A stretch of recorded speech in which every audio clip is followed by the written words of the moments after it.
मुझसे अक्सर पूछा जाता है कि मेरी फेवरेट किताब कौन सी है, मेरा फेवरेट राइटर कौन है, और अगर जिन अज्जा की बुनियाद पर बाकियों का जवाब होता है मैं अपना जवाब दूं तो ये नाजायज हो जाएगा।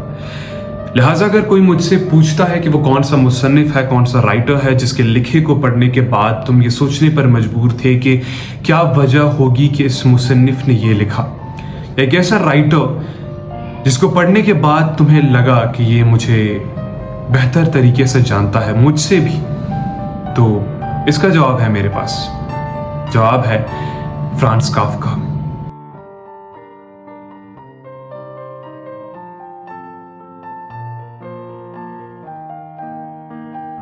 प्राग में रहने वाले हर्मन काफ्का के घर उनके बेटे को अगर उस दौरान कोई बता देता कि एक ऐसा वक्त आने वाला है जहां ग्रेटेस्ट की फहरिस्त में तुम टॉप पे होगे, you can be on top, you can be ruling, तो शायद वो उस दौरान उस बात को एक मजाक समझता या फिर एक तंज की तरह लेता।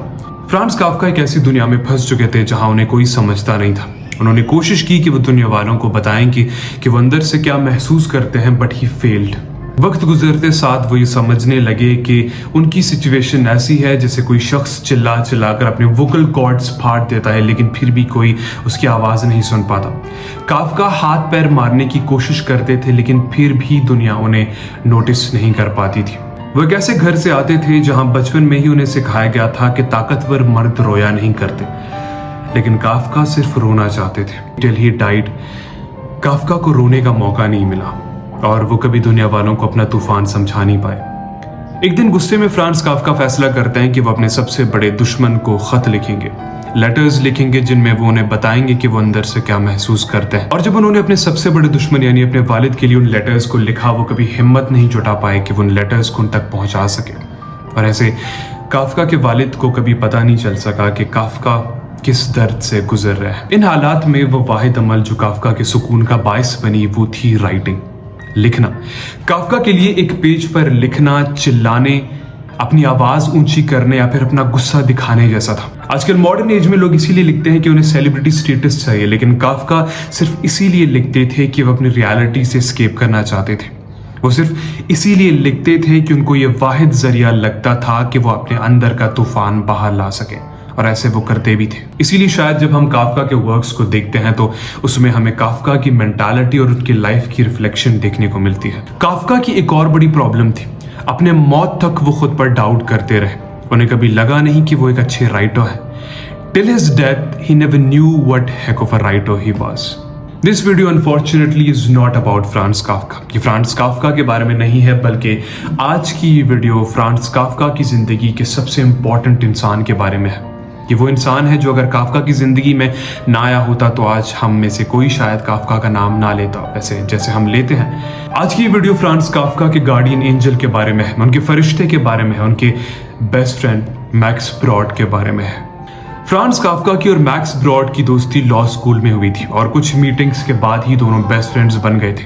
मैक्स ब्रॉड सिर्फ काफ्का के दोस्त ही नहीं थे, बल्कि मैक्स ब्रॉड काफ्का के लिटरेरी एग्जीक्यूटिव भी थे और साथ ही में वो काफ्का के जितने भी वर्क्स थे उनको एज अ क्रिटिक जज भी किया करते थे। मैक्स काफ्का की जिंदगी में वो वाहिद इंसान थे जो उन्हें समझते थे, जो उनकी जिंदगी के हालात समझते थे, उनके जहन में, उनके दिल में, उनकी रूह के साथ क्या हो रहा है ये भी वो अच्छे से समझते थे। और काफ्का भी उनके सामने एक खुली किताब थी। काफ्का के अंदर जो भी जैसी भी बात जन्म लेती वो मैक्स ब्रॉड के अंदर जरूर पनपती थी। 1924 में जब काफ्का अपनी आखिरी सांसें गिन रहे थे तो उन्होंने मैक्स ब्रॉड को अपने पास बुलवाया और उस मीटिंग में उन्होंने मैक्स को अपनी आखिरी ख्वाहिश के बारे में बताया।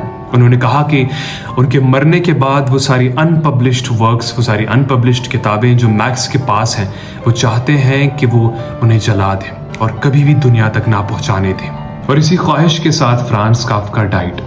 अब मैक्स ब्रॉड एक पैराडॉक्स में फंस चुके थे। एक तरफ जहां वो सोचते थे कि वो अपने दोस्त की आखिरी ख्वाहिश पूरी करके उनके विल को हॉनर करे और उनकी सारी किताबें जला दें। मैक्स खुद कोई ऑर्डिनरी इंसान नहीं थे, बल्कि एक बेहतरीन राइटर होने के साथ वो एक लिटरेरी क्रिटिक भी थे। वो जानते थे कि काफ्का की इन किताबों की क्या अहमियत है। 1925 में उन्होंने काफ्का की द ट्रायल पब्लिश करवाई। 1926 में उन्होंने काफ्का की द कैसल पब्लिश करवाई। 1927 में उन्होंने काफ्का की अमेरिका पब्लिश करवाई।